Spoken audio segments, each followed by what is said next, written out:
అదిరిపోద్ది. చాలా బాగుంది.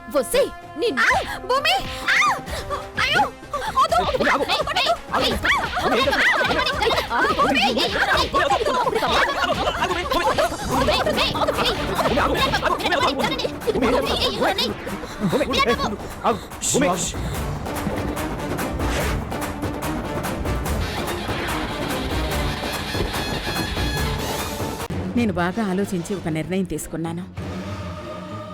ఆస్తి మొత్తం నీ బిడ్డ పేరు మీద రాయడానికి నిశ్చయించుకున్నాను. నానమ్మా, తన బిడ్డకు అన్యాయం జరగకూడదని నాకు అన్యాయం చేస్తున్నావా నానమ్మా? ఇప్పుడు నేను ఎవరి గురించి ఆలోచించను. భూమి బిడ్డ మాత్రమే నా కళ్ళకు కనబడుతోంది. నేను ఒప్పుకోను. ఈ ఆస్తిలో నాకు కూడా వాటా కావాల్సిందే. ఈ ఆస్తిలో ఎవరికి వాటాలు లేవు. నేనిలా చేయటం నీకిష్టం లేకపోతే ఉన్న ఫలంగా ఇంట్లోంచి వెళ్ళిపోవచ్చు.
నన్ను చూసి టెన్షన్ పడుతున్నావంటే నువ్వు చూసావని అర్థమైపోయింది.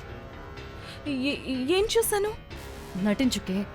మా ఇంట్లో నీకంటే పెద్ద నటులే ఉన్నారు. నేను భూమిని చంపాలని నేల మీద నూనె పోయడం నువ్వు చూసావు. ఆ నిజం బయటికి రాకూడదంటే నువ్వు చావాలి. నీ చావుకి ముహూర్తం ఈ రోజే. భూమి, నువ్వు అనుకున్నట్టు ఏం జరగలేదు. ఈలోపు కొండమ్మ వచ్చేసింది కదా. కొండమ్మ రాకపోతే ఏదైనా జరిగేదా?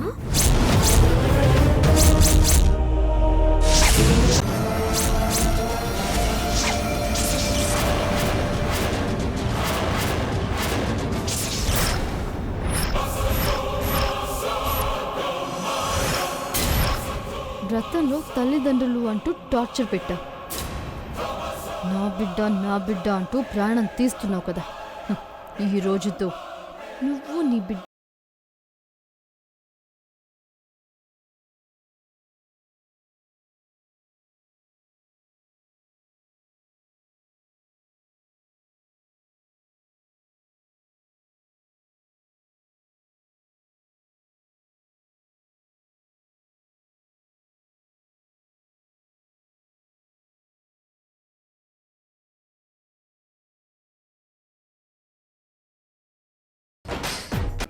శోభనమా?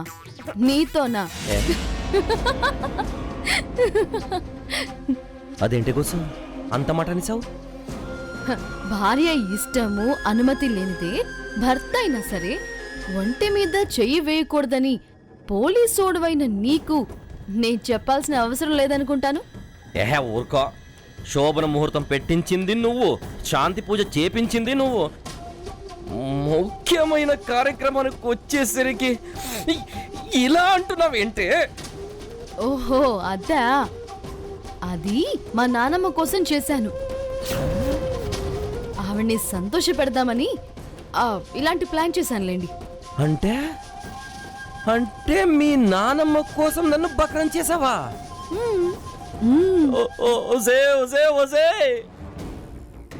ఫస్ట్ నైట్ ఈ రోజైనా జరుగుతుందని పొద్దు నుంచి ఎన్ని ఆశలు కొట్టుకొని నీ రా కోసం వెయిట్ చేస్తున్నాను తెలుసా. పైగా 2000 పెట్టి ఎక్కడి నుంచో తెప్పించిన పర్ఫ్యూమ్ ఇలా ఇలా కొట్టుకొని వెయిట్ చేస్తున్నాను తెలుసా. అదవ జీవితం మొత్తం వేస్ట్ అయిపోయింది. లైఫ్ లో ఇలాంటివి జరగడం అయ్యో గోసో గోసో గోసో కావాలంటే నడుము నొక్కుతా, ఇక్కడ నొక్కుతా. ఇంకోసారి ఆలోచించావా? ఈ మల్లె పూలు, ఈ పందిరి మంచం, నేను కొట్టుకున్న పర్ఫ్యూమ్ అన్ని దానైనా శోభనం చేసుకుంటే రండి రండిని పిలుస్తున్నాయి. మన ఇద్దరు అక్కడికి వెళ్ళి చేసుకోలేదనుకో అవన్నీ ఫీల్ అవుతాయి కోసో, అర్థం చేసుకో. అవి ఫీల్ అవుతాయని నేను కమిట్ అవ్వాలా? ఇప్పుడు నేను కమిట్ అయ్యాననుకో, తర్వాత నేను ఫీల్ అవ్వాల్సి వస్తుంది. ఇదంతా నా వల్ల. అయ్యో నోరు మూసుకొని రోజు పడుకున్నట్టే పడుకోండి. కాకపోతే ఈవేళ కాస్త రూమ్ డెకరేట్ చేశారు అంతే. ఎప్పుడు నీ మీద ఒక చిన్న డౌట్ ఉండేదే, కానీ ఇలాంటి జరికిస్తామని అనుకోలేదు నేను. ఓసే రాక్షసి, నీ ఓవర్ యాక్షన్ చూసి నేను మోసపోయాను కదే. ఇంకెప్పుడు నా నుంచి ఏమీ ఎక్స్పెక్ట్ చేయకు, సరేనా? ఇదిగో ఈ పాలు తాగి పడుకో.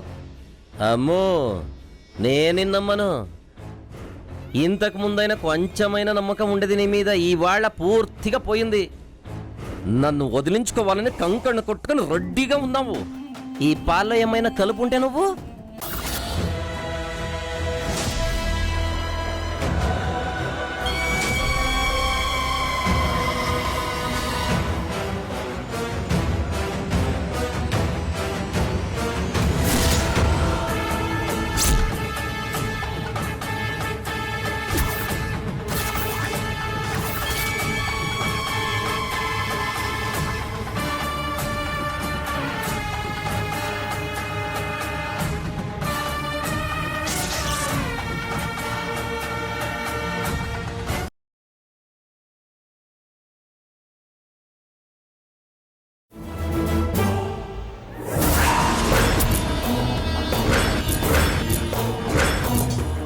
నన్ను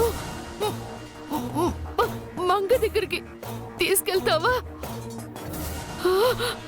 చర్చ్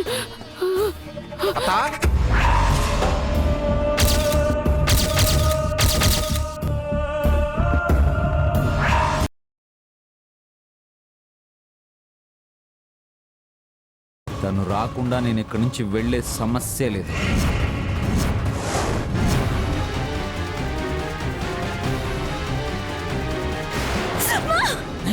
పుట్టింది.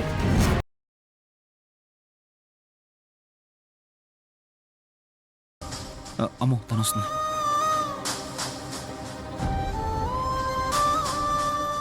అమ్మా ఎలా ఉంది? నేను బాగానే ఉన్నాను, కానీ నువ్వు మళ్ళీ ఒక్కదానివే వచ్చావేంటమ్మా? నీతో హరి రాలేదా? తన గురించి వదిలే అమ్మా. డాక్టర్ గారు ఏం చెప్పారో తెలుసా? నువ్వు త్వరగా కోలుకుంటావని చెప్పారు. నా సంగతి వదిలే అమ్మా.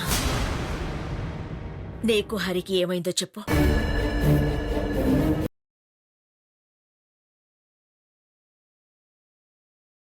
ఇందాక నుంచి నా కాళ్ళు ఒకటే లాగుతున్నాయి. అయ్యో కాస్తంత కాళ్ళు నొక్కుతావని పిలిచినాను. నువ్వు బాధపడతా అంటే నానెలా సంతోషంగా చదువుకుంటా?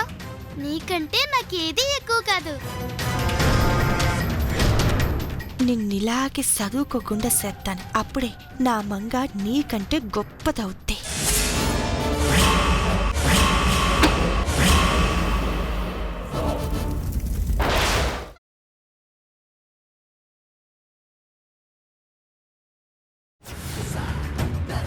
నీ కొడుక్కిది పునర్జన్మ. ఇక నీ బిడ్డ కోరుకున్నది ఏదైనా సరే దక్కి తీరాల్సిందే.